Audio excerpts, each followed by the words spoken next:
Al sur de Latinoamérica se encuentra la octava superficie del planeta, Argentina, nuestro hogar. Somos 45 millones de personas. En 2 siglos de historia transitamos etapas de crecimiento y de crisis, atravesados por divisiones, enfrentamientos y posturas antagónicas hasta casi un punto de no retorno. Hoy, Argentina demanda construir una realidad diversa y plural, que incluya a todos y todas, que sea capaz de superar antinomias para lograr el desarrollo definitivo del país sobre la base de una profunda igualdad social. Para esta tarea necesitamos de un esfuerzo colectivo para imaginar qué debemos hacer y cómo debemos hacerlo. Si aún nos divide el pasado, es tiempo que nos une el futuro. Hoy, Argentina piensa. 100 argentinas y argentinos pensando el país.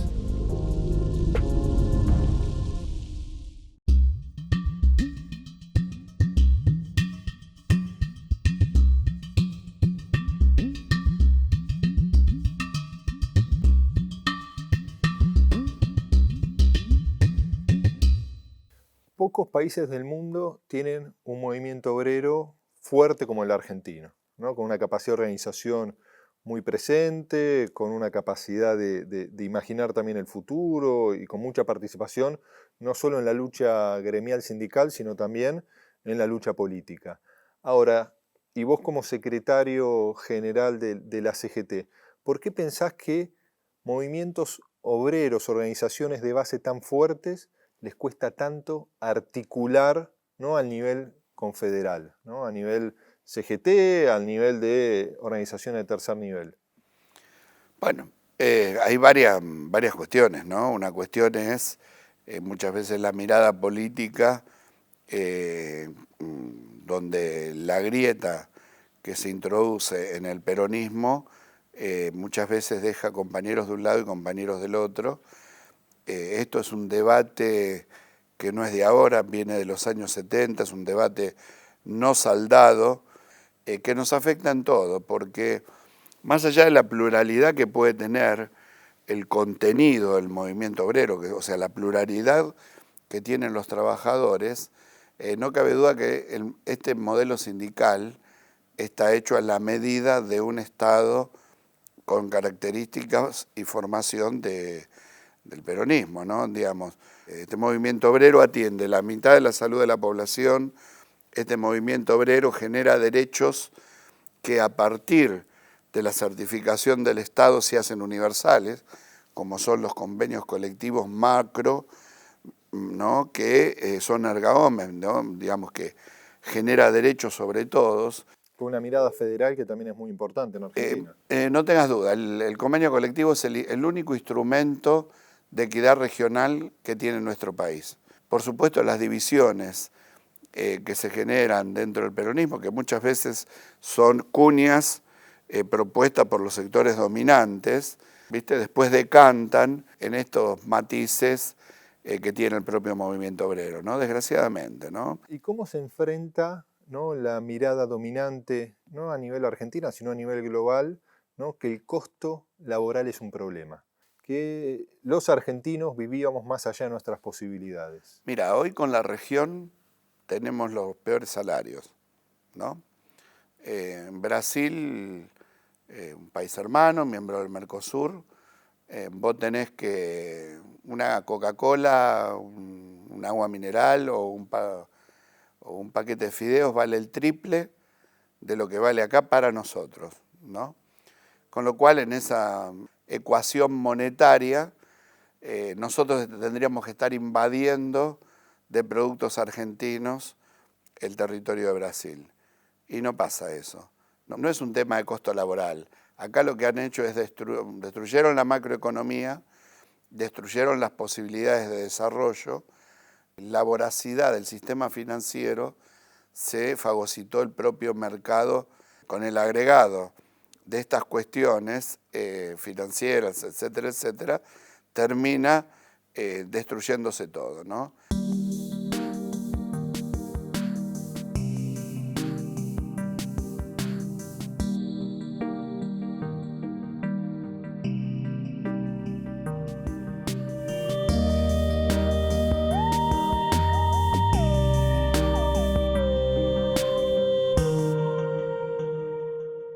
vos como dirigente sindical, ¿no? Mujer en un territorio muy machista, ¿no? Que viene cambiando, pero que hay una puja marcada. ¿Cómo ves el futuro de las mujeres en reconvertir también lo que debe ser el espacio sindical en una Argentina rebelde que intenta dejar atrás este momento que se transita?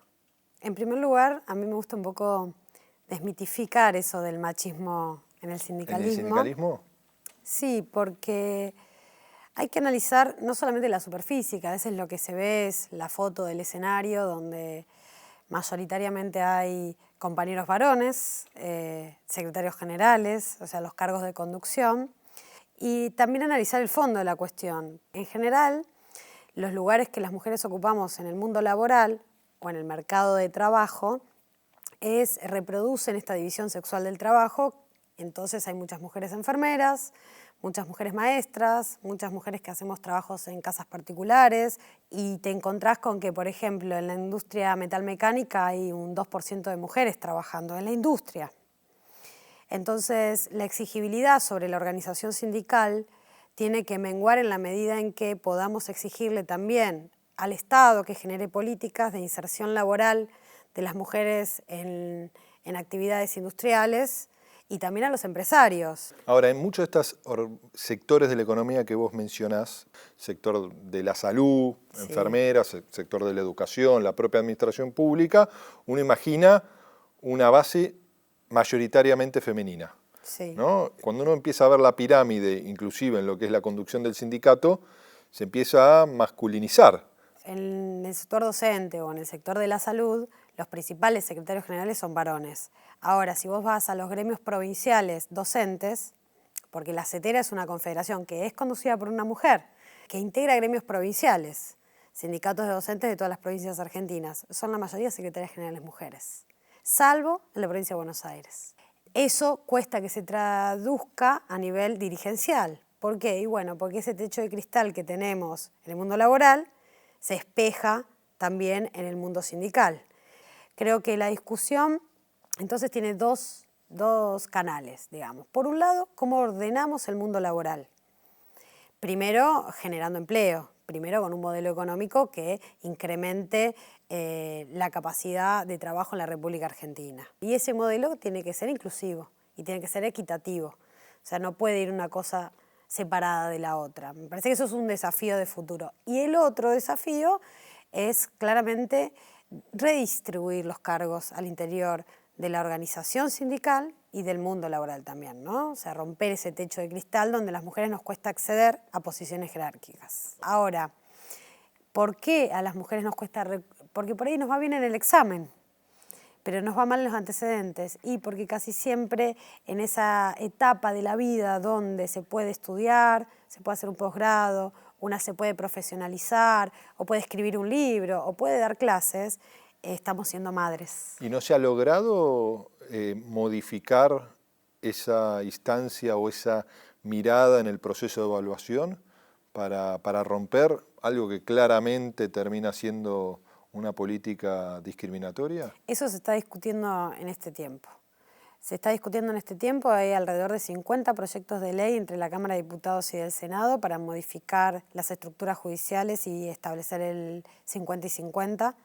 Se está discutiendo en este tiempo la aplicación de la capacitación en materia de género, ya sea para el interior, para las relaciones laborales, como para brindar el servicio de justicia.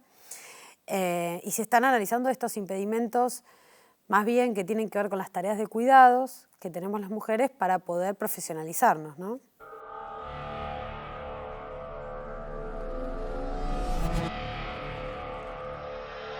Y ahora, Héctor, ¿qué puede hacer el movimiento obrero para intentar romper este karma que tiene la dirigencia argentina del corto plazo?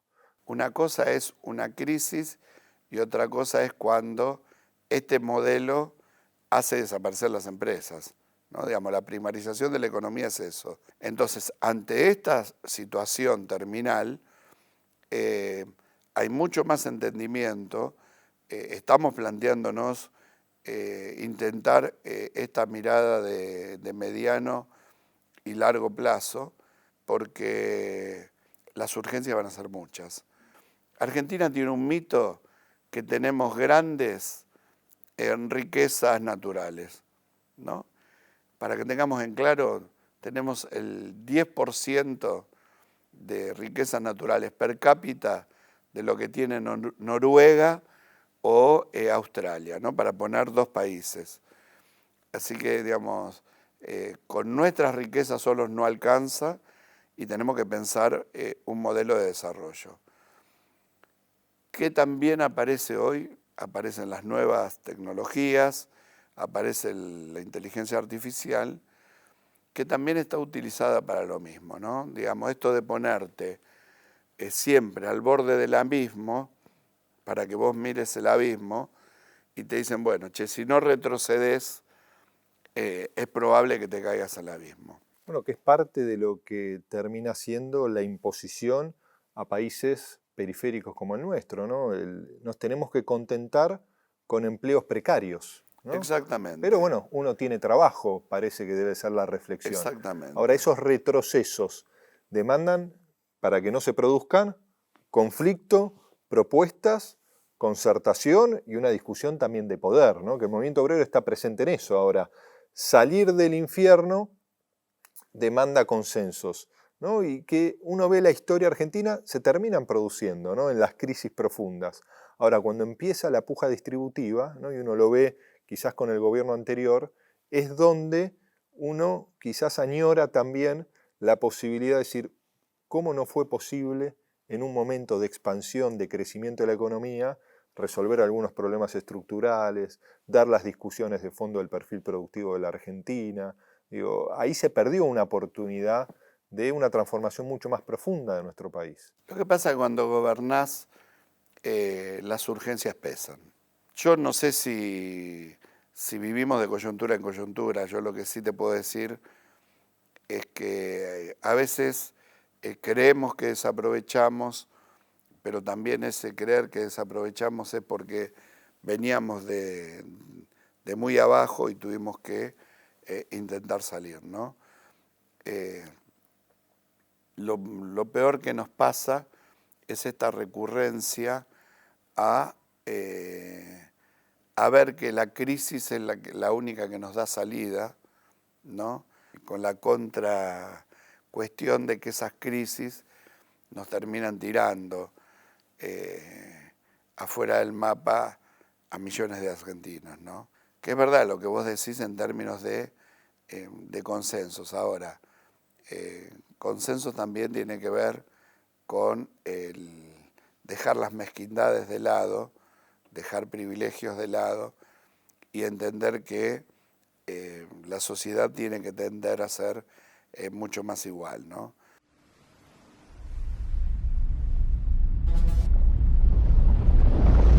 ¿Y qué justicia necesita nuestra democracia o qué justicia demanda nuestra democracia?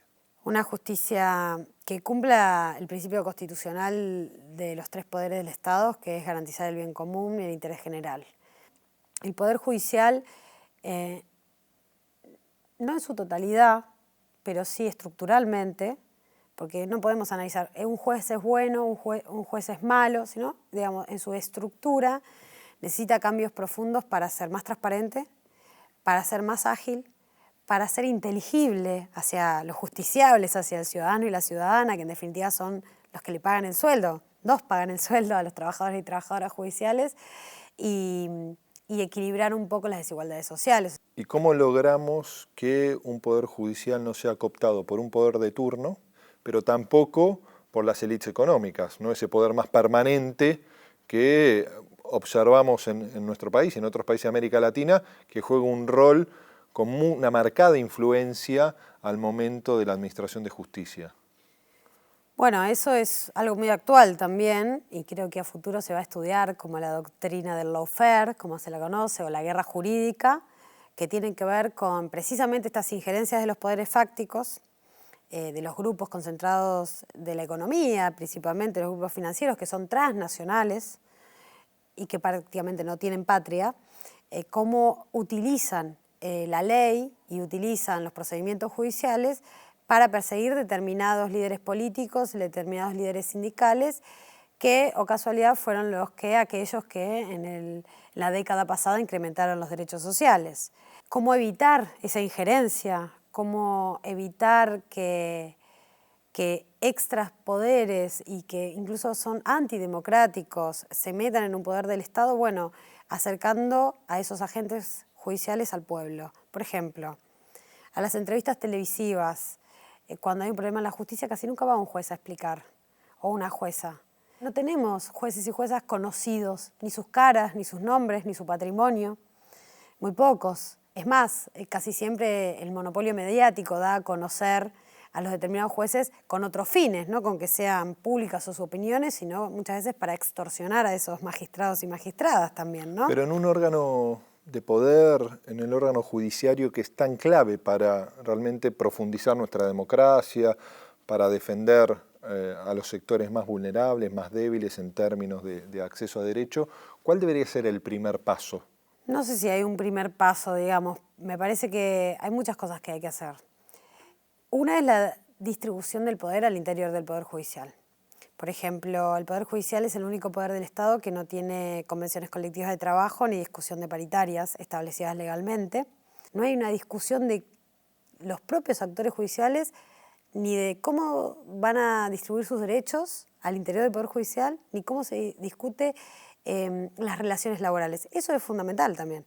Y otra de las maneras es discutir de manera simple y sencilla con la población entera los grandes problemas del Poder Judicial. ¿Y cómo logramos que ese debate no termine siendo mediado, ¿no?, por los grandes grupos comunicacionales, que implique que la democratización es un intento de cooptación de una fracción política?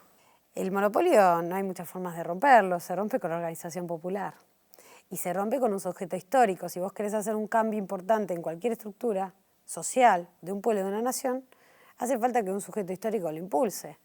Y efectivamente yo creo que ese sujeto histórico casi siempre son los trabajadores y trabajadoras.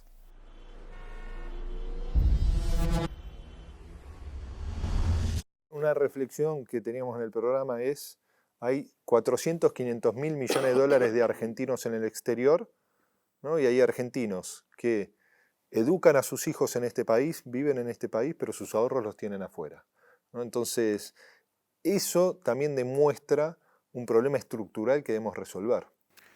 Pero porque cada uno toma la rentabilidad que genera este país como propia. Hace pocos días se casó un amigo y en la mesa me compartí con alguien que no conocía. Y me dice, no, yo, dice, del país me cansé. Ah, sí, sí. Dice, tenía una mueblería en el Chaco, que me fue bien, bueno, pero después la inestabilidad, vendí y me compré un hotelcito en Italia, y ahí me va fenómeno. Ah, pero el problema es que la riqueza era del Chaco, ¿no? La generaron los chaqueños, digamos. Este es el concepto individual de la generación de riqueza. ¿Y vos pensás que un futuro gobierno de Argentina tendrá por primera vez quizás en la historia contemporánea la posibilidad de convocar, no para una foto, sino para la discusión de fondo de los desafíos que tiene Argentina desde el sector empresario, el sector trabajador, los movimientos sociales que han surgido, la economía popular en estos últimos tiempos, y que un Estado con una mirada integral logre aunar esfuerzos, ver qué esfuerzo le pide a cada uno, pero también produciendo quizás lo que necesita la Argentina, que no se ajuste más para abajo, sino que se empiece a ajustar hacia arriba. Nosotros tenemos la expectativa en un futuro gobierno, ¿no? Ahora, el 11 de diciembre tenemos los mismos pobres que el 9 de diciembre, tenemos la misma crisis económica que el 9 de diciembre, o sea, entre el anochecer y el amanecer del día 11 de diciembre no nos cambia la vida. Hay que pegar la vuelta y empezar a generar desarrollo con crecimiento y sustentable socialmente, y esto va a permitir salir.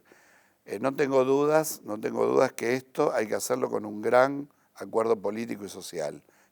Uno intenta trabajar para ese objetivo, ¿no? Digamos, soy un convencido de que hay que transformar la realidad.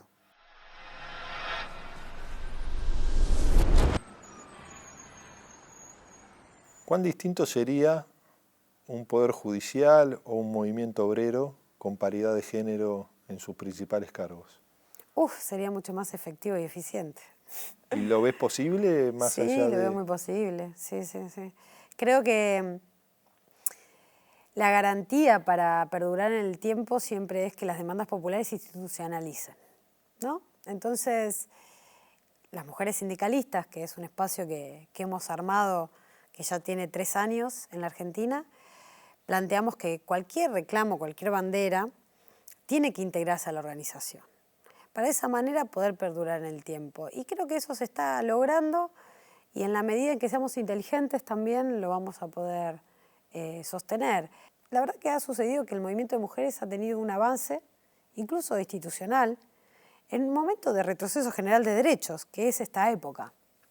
Bueno, esos avances formales tal vez lleguen a convertirse en una realidad palpable y efectiva con otro gobierno, pero vos ya vas a tener el nivel institucional y vas a poder fortalecerlo y llevarlo a la práctica en otro momento. Bueno, me parece que sí es muy posible de realizarse, pero con justicia social, si no, no hay posibilidad de llegar a la igualdad o a la equidad.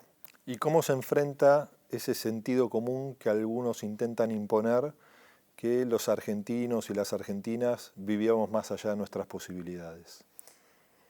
Ese sentido común es muy difícil y creo que el que mejor lo describió fue Arturo Jauretche cuando escribe acerca del medio pelo en la sociedad argentina, que a veces pasa de creer eso, que vivía más allá de sus posibilidades, y a veces pasa de creer que todavía necesita vivir como, o piensa como viven los que más posibilidades tienen, ¿no? A veces un trabajador, una trabajadora que antes iba en bicicleta, después a trabajar a su fábrica, después pasó a ir en moto, después en auto usado, después en 0 kilómetros, un día se bajó y se olvidó que tenía puesto el overol.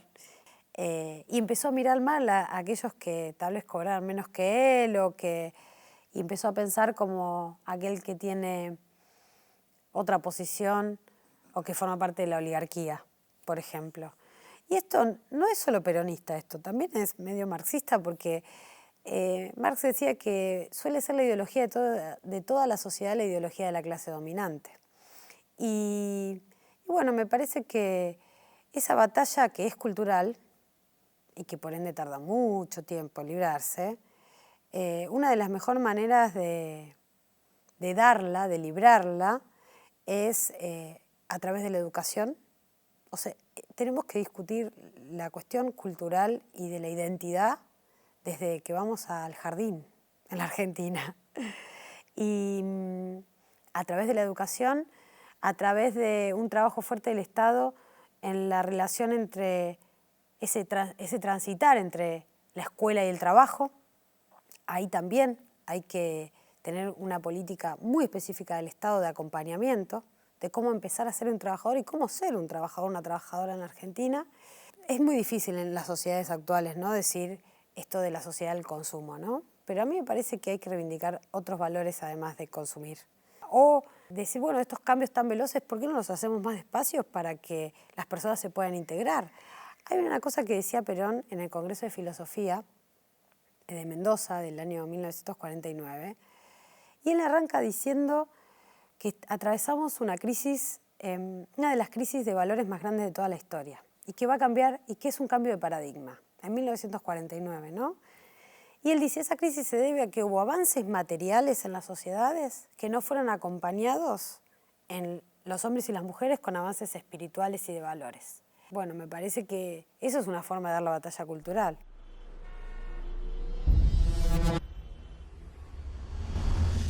¿Y cómo es la Argentina que soñás, Héctor? Una Argentina mucho más pareja, una Argentina mucho más justa, una Argentina integrada, una Argentina donde un chico que nace en el interior de nuestro país pueda desarrollarse en el interior de nuestro país, pueda vivir dignamente, pueda estudiar y pueda tener acceso a todas las cuestiones culturales, educativas y demás que tenemos todos. Hay unas discusiones que se vienen dando en el mundo laboral, por ejemplo, que que se han denominado el futuro del trabajo, ¿no? Y en ese futuro del trabajo se habla mucho de la inteligencia artificial, de las telecomunicaciones, de las nuevas tecnologías, muchas veces de las economías de plataformas, de las nuevas aplicaciones. Y yo creo que en el futuro laboral hay que hablar del ser humano, de las personas. Y no es que me lo imagino, todos los días uno intenta trabajar para ese objetivo, ¿no? Digamos, soy un convencido de que hay que transformar la realidad. El gen argentino tiene mucho de organización popular, yo insisto, o sea, en la medida en que desde el centro de jubilados hasta la unidad básica, hasta el centro de estudiantes, hasta, no sé, una red de vecinos que se organizan para pintar la plaza del barrio, me parece que es fundamental. Y es fundamental que esa organización popular integre el Estado.